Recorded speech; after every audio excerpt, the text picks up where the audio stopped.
Good morning students. Today topic is simple interest. అంటే yesterday class అయింది కదా, case 1 చెప్పుకున్నాం. Continue class case 2. Case 2 ఏంటంటే rate of interest కనుక్కోవడం. Case 2 ఏంటంటే rate of interest కనుక్కోవడం. Find rate of interest. Find interest కనుక్కో. Find interest. Find ఏంటి? Interest. సో క్వశ్చన్ చదవండి కావాలి. Find ఏంటి? Rate of interest కనుక్కో. Rate of interest. Rate of interest.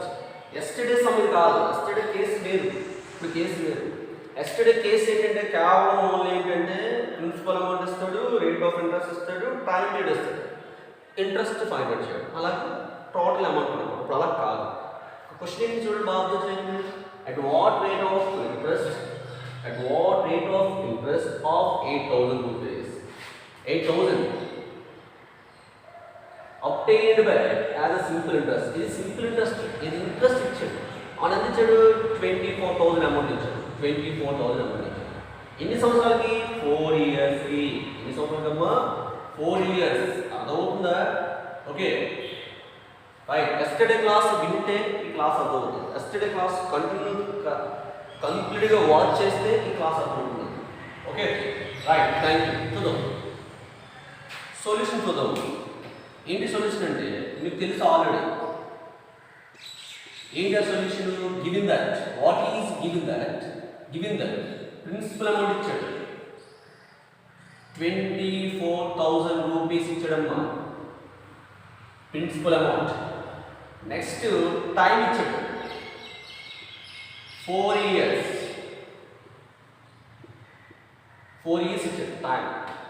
Next simple interest ఇచ్చాడు. ఎంత ఇచ్చాడు? 8,000 రూపీస్ సింపుల్ ఇంట్రెస్ట్ అయ్యిందమ్మా. ఎన్ని ఇయర్స్కి? ఎన్ని ఇయర్స్కి? 4 years సింపుల్ ఇంట్రెస్ట్ వచ్చింది. అది కావాల్సిన రేట్ ఆఫ్ ఇంట్రెస్ట్ కావాలి. రేట్ ఆఫ్ ఇంట్రెస్ట్ కావాలి. అదే క్వశ్చన్ మాట. బాగా అర్థం చేయండి. క్వశ్చన్ బాగా అర్థం చేయండి. ఫస్ట్ క్వశ్చన్ చదవండి. అంటే అసలు ఎంత ఇచ్చాడు? 84,000 ఇచ్చాడు. ఎన్ని సంవత్సరాలకి వడ్డీ అయింది? 8,000. 4 సంవత్సరాలకి వడ్డీ అయితే వడ్డీ శాతం ఎంత? వడ్డీ శాతం ఎంత? తెలియని వాళ్ళు వడ్డీ శాతం కనుక్కోమన్నాడు. వడ్డీ శాతం అంటే వడ్డీ రేటు శాతం కనుక్కోమన్నాడు. వడ్డీ రేటు కనుక్కోమన్నాడు దాని లెక్క. ఓకే సో ముందు లాజిక్ చెప్తున్నాను. ముందు లాజిక్ చెప్తాను. మనకు అలాగే సూత్రం తెలుసు. సూత్రం ప్రకారం వేసిన ఆన్సర్ వచ్చేస్తుంది. సూత్రం ఏంటి చూడండి ఒకసారి. సింపుల్ ఇంట్రెస్ట్ ఫార్మ్ ఏంటి? ఫార్ములా బేస్ ఎత్తుకుంటే ఏంటి సింపుల్ ఇంట్రెస్ట్ ఫార్మ్ ఏంటి? PTR/100 అన్నమాట. Okay PTR/100. సింపుల్ ఇంట్రెస్ట్ ఎంత ఇచ్చాడు? 8,000 ఇచ్చాడు. అబ్జర్వ్ చేయండి. 8,000 రూపీస్ ఇచ్చాడు. అసలు ఎంత? 24,000. 24,000. టైం పీరియడ్ ఎంతమ్మా? టైం పీరియడ్ ఎంత? 4 years. కావాల్సింది ఏంటి? Rate of interest amount by ఎంత? 100. ఎంతమ్మా? 100. ఓకే కదా? చెప్పింది అర్థమవుతుంది మీ అందరూ కూడా క్లియర్గా? రైట్. ఇక్కడ 3 zeros కట్ చేసేది. కట్ అయిపోయింది. నెక్స్ట్ ఏంటంటే 8 3s కట్ చేయాలి. 8 3s ఎంత వచ్చిందమ్మా? 8 3s. 3 4s 12/100 క్రాస్ చేసేస్తే 100. అంటే R is equal to ఏంటి? Rate of interest R is equal to 100 cross చేసేస్తే 100 బై 12 బై ఎంత? 12. అంటే 12 8 ఎంత అవుతుంది? 96 అవుతుంది. రిమైనింగ్ ఎంత అవుతుంది? 4 ఉంది. అంటే 4/12. 4/12. 4 1 0 4 3 0 అంటే 8/1/3% వచ్చింది. 8/1/3% వచ్చింది. ఇది ప్రాసెస్. ఇది ఫార్ములా బేసిస్. మనకి ఇది ఏంటమ్మా? Formula base. మనం చేసింది ఏం చేసాం? ఫార్ములా బేస్ చేసింది. అంటే మెథడ్ 1లో ఫార్ములా బేసిస్ PTR/100 ప్రాసెస్ చేస్తే అర్థమైనది అందరూ కూడా ఇప్పుడు మనం ఏం చేద్దామంటే లాజిక్ మెథడ్ ఫార్ మెథడ్ 2 చేద్దాం. మెథడ్ 2 చేద్దాం. ప్రిన్సిపల్ అమౌంట్ ఎంత 24,000. నెక్స్ట్ రేట్ ఆఫ్ ఇంట్రెస్ట్ తెలియదు, రాసాను. టైం పీరియడ్ ఇచ్చాడు, ఎంత ఇచ్చాడు? అది టైం పీరియడ్ 4 years ఇచ్చాడు. రైట్. సింపుల్ ఇంట్రెస్ట్ ఎంత ఇచ్చాడు? నీకు 8,000 ఇచ్చేసాడు. 8,000 రూపీస్ ఇచ్చాడు అన్నమాట. నీకు కావాల్సింది ఏంటి? రేట్ ఆఫ్ ఇంట్రెస్ట్ కావాలి. ఇది ఆర్ ఏ టోటల్ అమౌంట్ నాకు అవసరం లేదు. టోటల్ అమౌంట్ నాకు అవసరం లేదన్నమాట. బాగా అర్థం చేసుకోండి. ఇది principal amount, rate of interest కనుక్కోవాలి. ఇది టైం పీరియడ్. ఇదేంటి 4 years. ఇదేంటి 4 years. 4 years కి 8,000 అయితే 4 years కి 8,000 ఇంట్రెస్ట్ అయితే 1 year కి 1 year is equal to 8,000. ఎన్నమా 8,000 by 4 అమ్మా. కట్ చేసేస్తే 2,000 వచ్చింది 1 year కి. 1 year కి ఎంత వచ్చింది? 2,000 వచ్చింది. బాగా గుర్తు చేయండి. ఇది 4 years కి 8,000 రూపీస్ అయితే 1 year కి ఎంత? 1 year కి ఎంత ఉంటుంది? 2,000. ఇప్పుడు రేట్ ఆఫ్ ఇంట్రెస్ట్ కనుక్కోవాలి. నువ్వు ఏం కనుక్కోవాలా? రేట్ ఆఫ్ ఇంట్రెస్ట్ కనుక్కోవాలి. ఇది కనుక్కోవాలి. ఇది కనుక్కోవాలంటే 1 year కి ఎంత? 2,000 బై అసలు ఎంత అంటే ప్రిన్సిపల్ అమౌంట్ ఎంత? 24,000. పర్సెంటేజ్ లో కన్వర్ట్ చేయాలంటే ఇంటూ 100 చేయాలి. Okay right. 3 zeros కి కట్ 12. 12 ఎంత? 24. అంటే ఎంత వచ్చింది మీకు? 100/12 వచ్చింది. 100/12 చేస్తాను కదా ఆల్రెడీ. ఎంత వచ్చింది? 81/3 పర్సెంటేజ్ వచ్చిందమ్మా. రేట్ ఆఫ్ ఇంట్రెస్ట్ ఎంత వచ్చింది? 81/3% వచ్చింది. ఓకేనా? 81/3%. ఇది ఏంటంటే P, ఇది R, ఇది T, I, A. Method 1, method 2. Maximum formula base కాకుండా ఇది చేయండి. మాక్సిమం ఇది చేయండి. ఓకేనా? నెక్స్ట్ సమ్ అమ్మా. Right. Same. At what rate of interest? Again same model. At what rate of interest of 18,000 rupees obtained by as a simple interest on 54,000 for 6 years. అంటే అసలు ఎంత ఇక్కడ ఉంది? 54,000 ఉంది. అసలు ఎంత ఉంది ఇక్కడ? 54,000 ఉంది. అసలు అమౌంట్ ఎంత ఉంది ఇక్కడ? 54,000 ఉంది. ఆ 54,000 మీద 6 సంవత్సరాలకి వడ్డీ ఎంత అయింది? 18,000. కానీ రేట్ ఆఫ్ ఇంట్రెస్ట్ తెలియదు. ఆ రేట్ ఆఫ్ ఇంట్రెస్ట్ మనం తెలుసుకోవాలి. Okay right. Thank you. నా గివెన్ దట్ రాసుకుందాం. ఇచ్చిన వాల్యూస్ ఏంటి రాయాలి ఒక్కసారి. P అంటే అసలు తెలుసు కదా మీకు ఎంత? 54,000 రూపీస్. క్వశ్చన్ బాగా ఐడెంటిఫై చేయండి ఫస్ట్, అప్పుడే మీకు ఈజీ అవుతుంది. టైం పీరియడ్ ఎంత? 6 years అమ్మా. ఓకేనా? నెక్స్ట్ సింపుల్ ఇంట్రెస్ట్ ఎంత? అది ఇచ్చేసాడు కదా, అందించాడు. 18,000 రూపీస్ ఇచ్చాడు అమ్మా. 18,000 రూపీస్ ఇచ్చాడు. 6 సంవత్సరాలకి 54,000 మీద అయ్యే వడ్డీ. అదొక చెప్పింది. నెక్స్ట్ మనకి ఏం కావాలి? రేట్ ఆఫ్ ఇంట్రెస్ట్ కావాలి. రైట్. రేట్ ఆఫ్ ఇంట్రెస్ట్ కావాలి. ఇంతకుముందు చెప్పినట్టు మీకు మెథడ్ 1 చూద్దాం ఒకసారి. మెథడ్ 1 ఏంటంటే ఫార్ములా బేస్ అన్నమాట. Simple interest is equal to P T R/100. ఓకేనా? PTR/100. రైట్. సింపుల్ ఇంట్రెస్ట్ ఎంత ఇచ్చాడు మీకు? 18,000 ఇచ్చాడు. 18,000 రూపీస్ సింపుల్ ఇంట్రెస్ట్ ఇచ్చాడు కదా.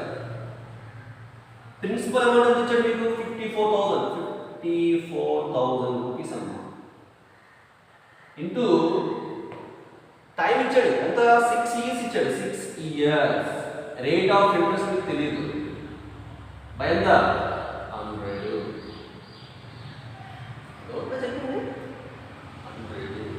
కట్ చేసచ్చు. ఈ విధంగా కట్ క్యాన్సిల్ అయిపోతుంది. 3 zeros కి 3 zeros కట్.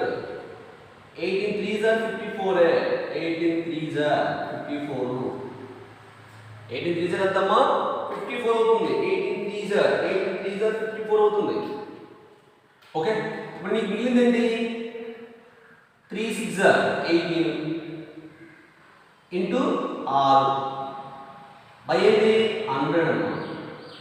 కదా, ఇప్పుడు నీకు కావాల్సిన రేట్ ఆఫ్ ఇంట్రెస్ట్ ఫ్రాక్షన్ మారుతుంది. కావాల్సిన రేట్ ఆఫ్ ఇంట్రెస్ట్ కాబట్టి ఏం చేస్తామంటే 100 బై ఎంత?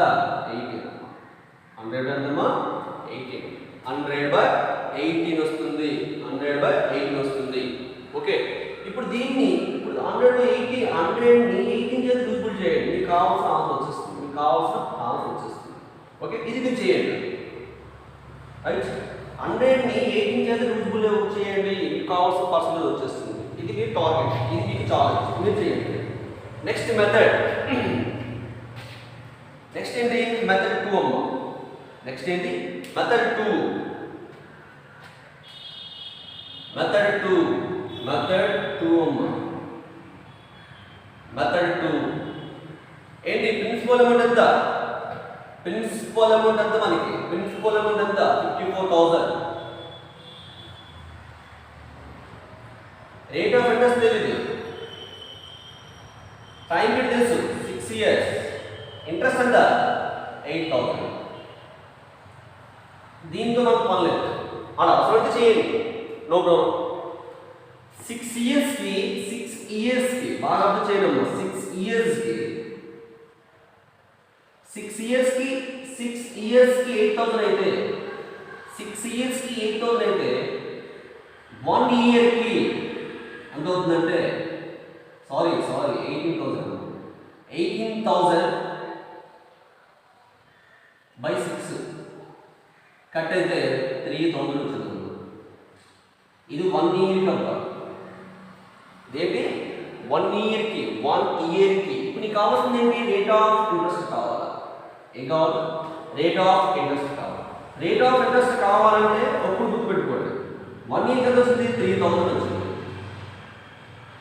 3,000 బై ఎంత? 54,000. పర్సెంటేజ్లో మార్చాలంటే ఏం చెప్పాను? ఇంటూ 100 రాయని చెప్పాను. ఇంటూ 100. చూడండి, 3 zeros కి 3 zeros కట్ అయిపోతుంది. ఇంకేమవుతుంది? 3 18 ఏమొచ్చిందో మీకు సేమ్ రేట్ ఆఫ్ ఇంట్రెస్ట్ ఏమొచ్చిందమ్మా? 1/18 ఇంటూ 100 అమ్మా. 1/18 ఇంటూ 100. 1/18 ఇంటూ 100. 1/18 ఇంటూ 100. 1/18 పర్సెంటేజ్ ఏ విధంగా రాస్తామంటే 1/18ని పర్సెంటేజ్ ఏ విధంగా రాస్తామంటే దీనిని 5.55 రాయొచ్చు. 1/18 అమ్మా. 1/18ని 5 అంటే మొత్తంగా దీని మొత్తం వాల్యూ అంటే 100/18. 100/18 ఏం అంటే 5.555 అంటే 5.5%. 5.55% వచ్చింది. కావాలి చేయండి. 100/100 100/18 చేయండి. అంటే 18 9 18 5 9 మళ్ళీ లెస్ చేసుకుంటూ వెళ్తున్నాం. ఓకే, అప్లై చేసింది ఎందుకు కూడా ఎంత వస్తుంది? 5.55% వచ్చింది. మెథడ్ 2 ఈజీ మీకు. మెథడ్ 2 ఓకేనా? Next same at what rate of interest 1,375 rupees obtained. 1375 అంటే 1,375 rupees obtained as a simple interest on 12,500 for 2-3/4 years. For 2-3/4 years కరెక్ట్గా లేదు, ఇయర్ కరెక్ట్గా లేదు. సబ్మిట్ 2-3/4 years ఇచ్చారు. చూద్దాం ఒకసారి వాట్ అనేది. తెలివిని చూసుకుంటే 12,500 రూపాయలు అసలు మీద 2-3-4 సంవత్సరాలకి అయ్యే వడ్డీ ఎంత? 1,375 రూపాయలు. 1,375 రూపాయలు అయితే వడ్డీ రేటు కనుక్కుంటాం. ఓకే కదా? Thank you. చూడండి గివిందా ఇచ్చి రాసుకున్న ఫస్ట్ స్టెప్ కూడా ఏంటి ప్రిన్సిపల్ అమౌంట్ 12,500 రూపీస్ అమ్మా, రైట్. నెక్స్ట్ టైం పీరియడ్ ఎంత 2-3/4 ఇయర్స్. నెక్స్ట్ సింగిల్ ఇంట్రెస్ట్ ఎంత అన్నాడమ్మా, చెక్ చేయండి ఒకసారి. సింగిల్ ఇంట్రెస్ట్ ఎంత 1,375 రూపీస్. 1,375 రూపీస్. ఇయర్స్ కట్టలేదు, ఒక నెంబర్గా మార్చుకున్నాం. 2 4 8 8 + 3 11. 11/4 ఇయర్స్. 11/4 ఇయర్స్. సో మనకు కావాల్సింది ఏంటి, రేట్ ఆఫ్ ఇంట్రెస్ట్ కావాలమ్మా, రైట్. రేట్ ఆఫ్ ఇంట్రెస్ట్ కావాలా. ఓకే చూద్దాం, మనం మెథడ్ ఫాలో అయిపోదాం. ఇంకంతా వద్దు. ఏంటి అసలు అంటే principal amount. Next rate of వడ్డీ రేటు చెప్పారు కదా ఇంతకు ముందు క్లాస్లో. వడ్డీ రేటు ఆర్. నెక్స్ట్ కాలం టీ. నెక్స్ట్ వడ్డీ ఇంట్రెస్ట్ ఐ. మొత్తం ఎంత ఏ. అంటే టోటల్ అమౌంట్ అర్థం. ఫస్ట్ 2 లెక్కలు ఇలా చేయొచ్చు, అలాగే చేశాను కానీ ఫార్ములాగా చెప్పట్లేదు ప్రతిసారి. ఎందుకు వేస్ట్ కదా, ఆల్రెడీ 2 సమ్స్ చెప్పాను, ఎక్స్ప్లెయిన్ చేశాను. ఇక నెక్స్ట్ సమ్ కూడా అలాగే చేద్దామంటే టైం వేస్ట్ కాదు. ఓకే ఇప్పుడు నేను చెప్పేది నేను టైం సేవ్ అవ్వడం కోసం చెప్తున్నాను. సో రైట్ చూద్దాం. అసలు అమౌంట్ ఎంత ఉంది, ప్రిన్సిపల్ అమౌంట్ ఎంత ఉందమ్మా 12,500. ఓకే కదా. నెక్స్ట్ రేట్ ఆఫ్ ఇంట్రెస్ట్ తెలియదు అని చూద్దాం. ఎందుకు, సో రేట్ ఆఫ్ ఇంట్రెస్ట్ తెలియదు అలా ఉంచదు. నెక్స్ట్ టైం కాలం అంతా ఇయర్స్ ఇచ్చారు కదా 11/4 ఇయర్స్. 11/4 ఇయర్స్. వడ్డీ ఎంత 1,375 రూపీస్ అమ్మా. 1,375 రూపీస్. ఇప్పుడు నీకు కావాల్సింది మొత్తం కాదు, రేట్ ఆఫ్ ఇంట్రెస్ట్ కావాలి. ఏం కావాలి, రేట్ ఆఫ్ ఇంట్రెస్ట్ కావాలి. బాగా అర్థం చేయండి అమ్మా. ఇప్పుడు మీకు ఏం చెప్పాను, ఇంతకుముందు చెప్పాను. ఇది ఎన్ని సంవత్సరాలకు వడ్డీ, 11/4 ఇయర్స్ వడ్డీ. ఇది అర్థమవుతుందా, 11/4 ఇయర్స్ వడ్డీ అయితే ఫస్ట్ ఏం చెప్పాను, 1 ఇయర్కి వడ్డీ కట్టాలి. 1 ఇయర్కి 1 ఇయర్ కట్టండి. 1 ఇయర్ ఈజ్ ఈక్వల్ టు ఏం చెప్పాను, 1 ఇయర్ అంటే 1,375. క్రాస్ చేసేది యాక్చువల్గా ఎందుకు వచ్చేది, ఈ నెంబర్ పరంగా బయట వెళ్ళిపోతుంది. 4/11. ఓకే బై ఎంత వస్తుంది, 11 వస్తుంది. బై 11. 11 1 11 తీస్తే 2 ఉంది. ఎంత ఉందమ్మా, 2 ఉంది అంటే 27. అగైన్ 11 2 22. 5 ఉంది అంటే 55. 11 5 55 ఇంటూ 4 చేస్తే ఎంత వస్తుంది, 500 వస్తుంది. అంటే 1 ఇయర్కి ఇంట్రెస్ట్ ఎంత వచ్చింది, 1 ఇయర్కి ఇంట్రెస్ట్ ఎంత వచ్చిందమ్మా, 1 ఇయర్కి బాగా అర్థం చేయండి. 11/4 ఇయర్స్ ఇంట్రెస్ట్ ఇంత అయితే 1 ఇయర్కి ఇంట్రెస్ట్ ఇంత. 11 × 125 చేస్తే 1,375 వస్తుంది. ఇంటూ 4 చేసింది 500 వచ్చింది. అంటే 1 ఇయర్కి ఇంట్రెస్ట్ ఎంత వచ్చింది, 1 ఇయర్కి అబ్బా అదవుతుందా, 1 ఇయర్కి ఇంట్రెస్ట్ 500 రూపీస్ వచ్చింది. అయితే మనకు కావాల్సింది ఏంటి, రేట్ ఆఫ్ ఇంట్రెస్ట్ కావాలమ్మా. మనకు కావాల్సింది ఏంటి, రేట్ ఆఫ్ ఇంట్రెస్ట్ కావాలి. ఏం చెప్పారు, రేట్ ఆఫ్ ఇంట్రెస్ట్ ఎలా చేయాలి, 500 1 year interest 500 by principal amount ఎంత 12,500 ఇంటూ ఎంత పర్సెంటేజ్ మార్చాలంటే 100 అమ్మా. అర్థమవుతుందా, చూడండి 2 zeros-కి 2 zeros కట్ అయిపోయింది. ఆల్రెడీ చేశాను, ఇందాకే చేశాను. ఏం చేశాను, 125 ఇంటూ 4 చేస్తే ఎంత వస్తుంది, 500 వచ్చింది. అంటే పర్సెంటేజ్ ఎంత వచ్చిందమ్మా, ఎంత పర్సెంటేజ్ వచ్చేసింది, 4% వచ్చింది. అంటే దీని మీనింగ్ ఏంటంటే 11/4 ఇయర్స్కి 4% చొప్పున 12,500 మీద అయ్యే ఇంట్రెస్ట్ ఎంత అంటే 1,375 రూపాయలమ్మా. 1,375 రూపాయలు అయ్యింది. అర్థం చెప్తున్నా మీకు రేట్ ఆఫ్ ఇంట్రెస్ట్ ఇవ్వకపోతే టైం ఎప్పుడు కూడా వడ్డీ మీద చేయాలి. టైం ఎప్పుడు కూడా వడ్డీ మీద చేయాలమ్మా. టైం ఎప్పుడు కూడా వడ్డీ మీద చేయాలి. టైం ఎప్పుడు కూడా టైం నుంచి రేట్ ఇస్తే టైం కూడా రేట్ ఆఫ్ ఇస్తే రేట్ అనేది ఎప్పుడు కూడా అసలు చేయాలి. ప్రిన్సిపల్ అమౌంట్ చేయాలి. గుర్తుపెట్టుకోండి. అంటే టైం ఇచ్చారు అనుకోండి, టైం అంటే ఈజీ ఇస్తే రేట్ ఆఫ్ వడ్డీ మీద ఇంట్రెస్ట్ మీద చేయండి. టైం ఇవ్వకుండా రేట్ ఆఫ్ ఇంట్రెస్ట్ ఇస్తే ప్రిన్సిపల్ అమౌంట్ చేయండి. ఈజీ వచ్చేస్తుంది. That is the logic. Okay, అర్థమైంది అందరికీ కూడా.